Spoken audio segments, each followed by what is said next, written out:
So good to see you all.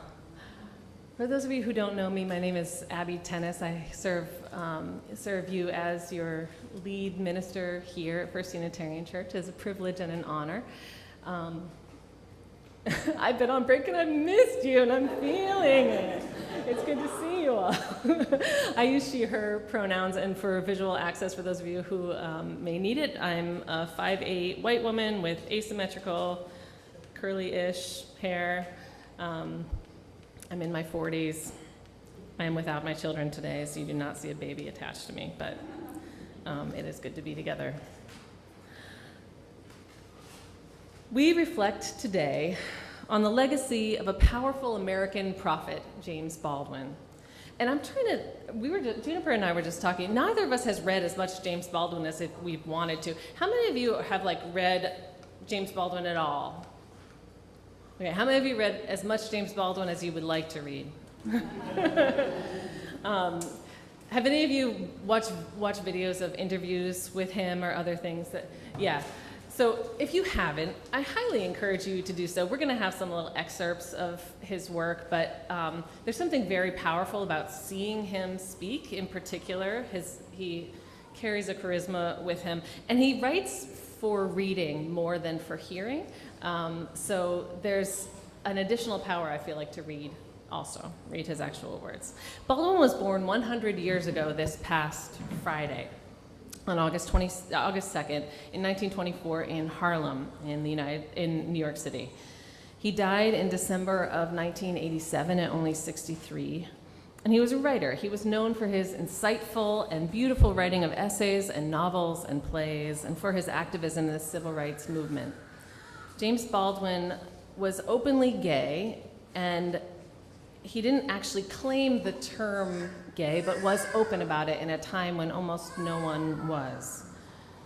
He was an African-American man. He wrote stories that wrestled openly with homosexuality in a time when it was almost possible to get published if you wrote things like that, not to mention dangerous.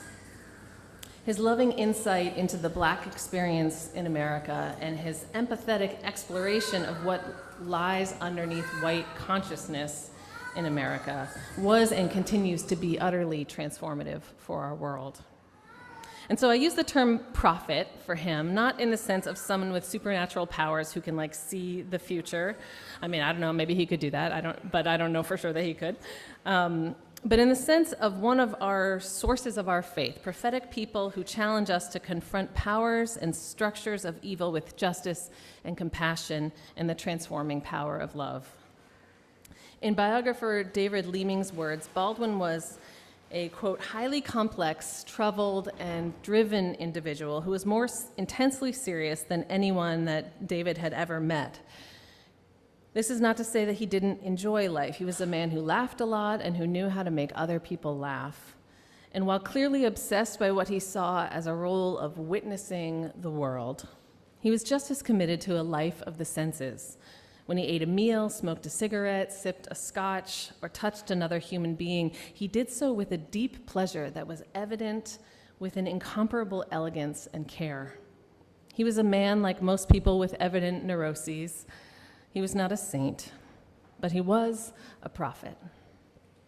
Baldwin was a slight man. He was only maybe I don't want to say only. He was 5'5"-ish or so. He was tall for 5'5". I don't know. There's not an only, or there's no above or below.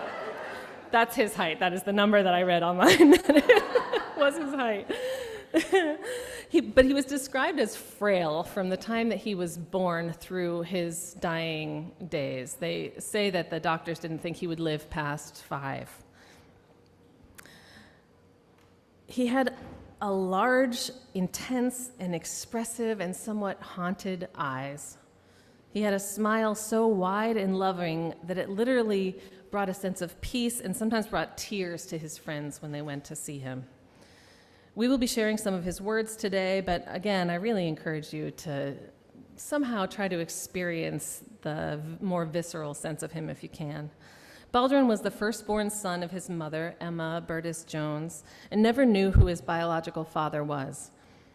But his mother and his stepfather, Reverend David Baldwin, who married his mother when he was about 5, went on to have 8 other children. And so James took seriously the role of being an older brother and helper to his mother and protector of his younger siblings his whole life. His childhood was spent in poverty in Harlem during the Great Depression.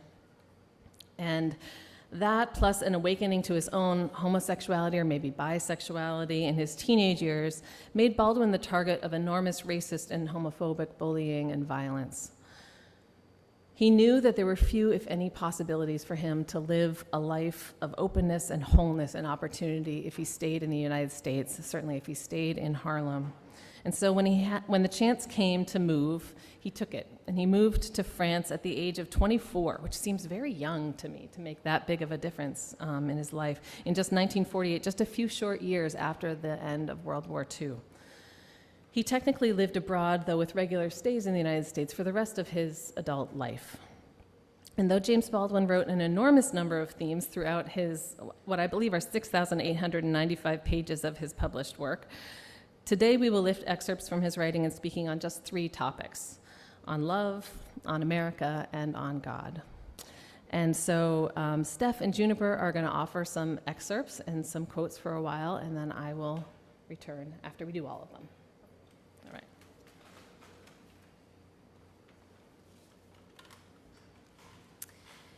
James Baldwin wrote on love. This is an excerpt from a 1964 essay titled "Nothing Personal." Pretend, for example, that you were born in Chicago and have never had the remotest desire to visit Hong Kong, which is only a name on a map for you.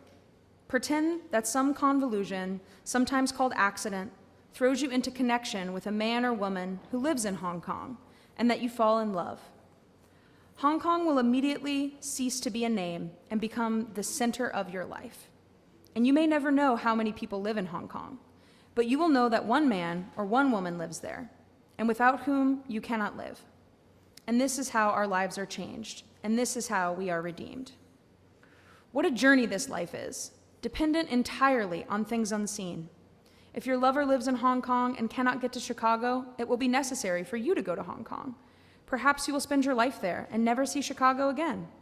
And you will, I assure you, as long as space and time divide you from anyone you love, discover a great deal about shipping routes, airlines, earthquake, famine, disease, and war. And you will always know what time it is in Hong Kong, for you love someone who lives there. And love will simply have no choice but to go into battle with space and time, and furthermore, to win. For nothing is fixed forever and ever and forever. It is not fixed. The earth is always shifting. The light is always changing. The sea does not cease to grind down rock. Generations do not cease to be born. And we are responsible to them because we are the only witnesses they have. The sea rises, the light fails, lovers cling to each other, and children cling to us.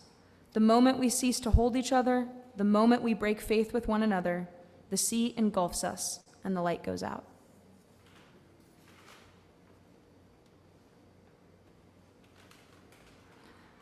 This is an excerpt from James Baldwin's 1963 book, The Fire Next Time.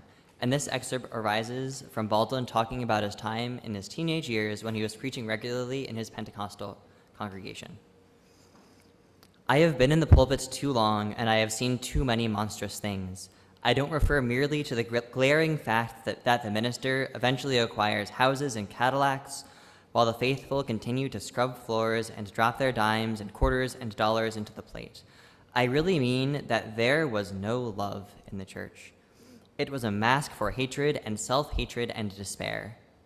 The transfiguring power of the Holy Ghost ended when the service ended, and salvation stopped at the church door. When we were told to love everybody, I had thought that meant everyone. But no, it applied only to those who believed as we did. It is not too much to say that whoever wishes to become a truly moral human being, and let us not ask whether or not this is possible, I think we must believe that it is possible. We must first divorce ourselves from all the prohibitions, crimes, and hypocrisies of the Christian church. If the concept of God has any validity or any use, it can only be to make us larger, freer, and more loving. If God cannot do this, Then it is time we got rid of him.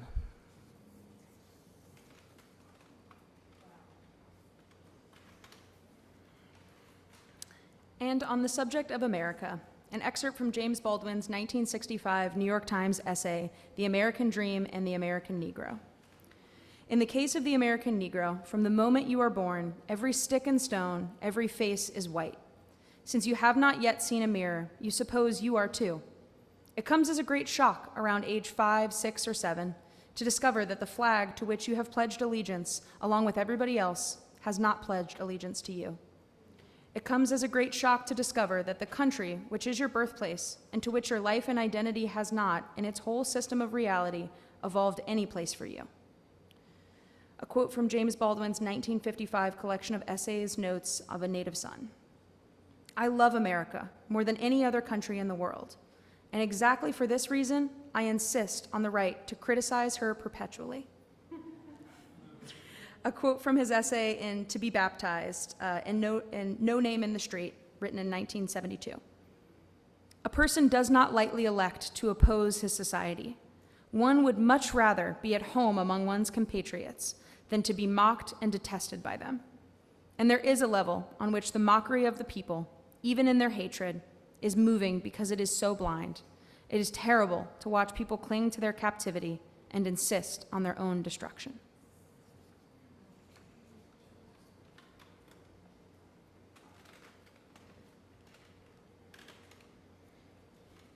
Thank you, colleagues.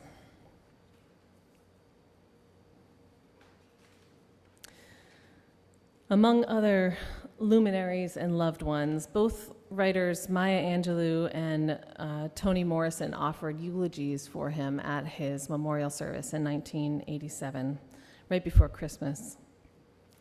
And in Morrison's words, which she called a contemplation of Baldwin's life rather than a summation, because she believed that it was impossible, and I fully agree with her that it's totally impossible to sum his life up. She said that Jimmy, because his loved ones often called him Jimmy, gave 3 gifts to those who loved him and to all of us: language and courage and tenderness. Language and courage and tenderness. His language. Morrison says to Baldwin, "You made American English honest and genuinely international. You exposed its secrets and reshaped it until it was truly modern, dialogic, representative, humane. You stripped it of ease and false comfort and fake innocence and evasion and hypocrisy. And in place of deviousness was clarity. In place of soft, plump lies was a lean, targeted power. In place of intellectual disingenuousness and what you called exasperating egocentricity, you gave us undecorated truth. You replaced lumbering platitudes with an upright elegance, and in your hands, language was handsome again. In your hands, we saw how it was meant to be, neither bloodless nor bloody, and yet alive. Particularly for Black people and others who embraced his text and gave themselves permission to really hear it," is what she said. And though I am someone who deals in language for at least part of my living, I am not an expert in it. I know some of you actually are. I'm looking at Heather. All I know is that artists like Baldwin can take the ineffable, the indescribable, and through language make us understand something new and feel something anew, feel something true, and commit ourselves more profoundly to love. And that is a holy, holy gift that he offers to each one of us. His courage. Morrison said in his eulogy, "One who could go as a stranger in the village and transform the distances between people into intimacy with the whole world. It is a courage that came from a ruthless intelligence, married to pity so profound that it could convince anyone who cared to know that those despised us needed the moral authority of their former slaves, who are the only people in the world who know anything about them and who may be indeed the only people in the world who really care anything about them. That's a quote from Baldwin. In other words, the ability to lovingly help us all see that people of privilege who despise or are indifferent to the people that they oppress, in fact, need the people that they oppress both as a moral center and to avoid the ugly truths about themselves that they cannot face.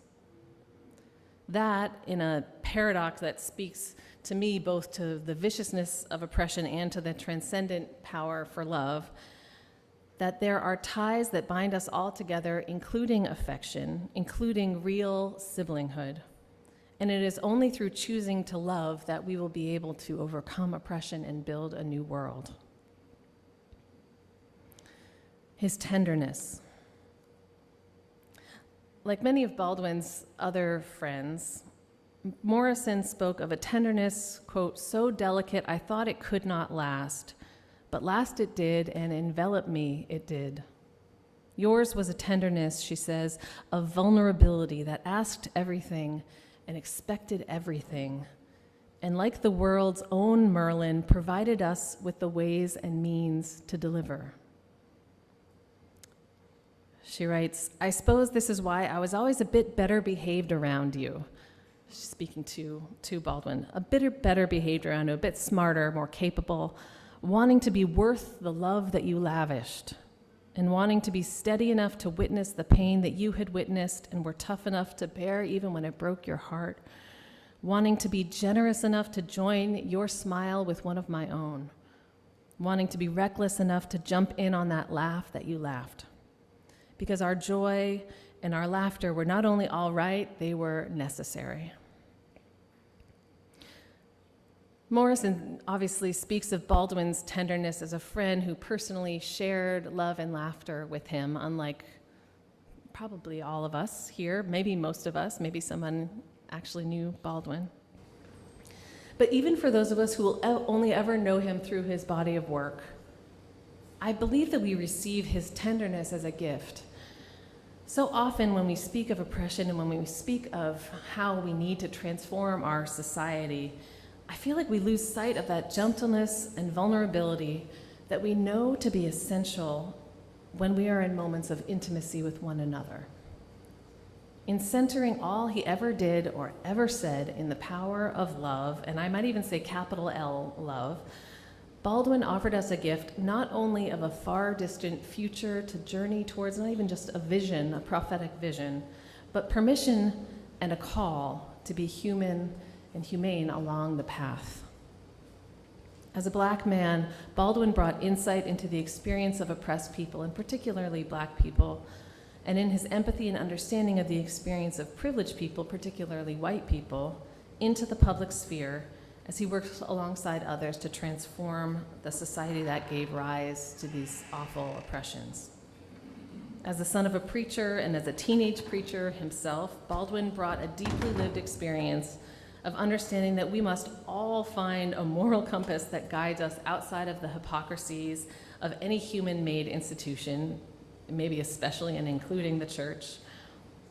He knew that the concept of God is only worthwhile if it makes us larger and freer and more loving.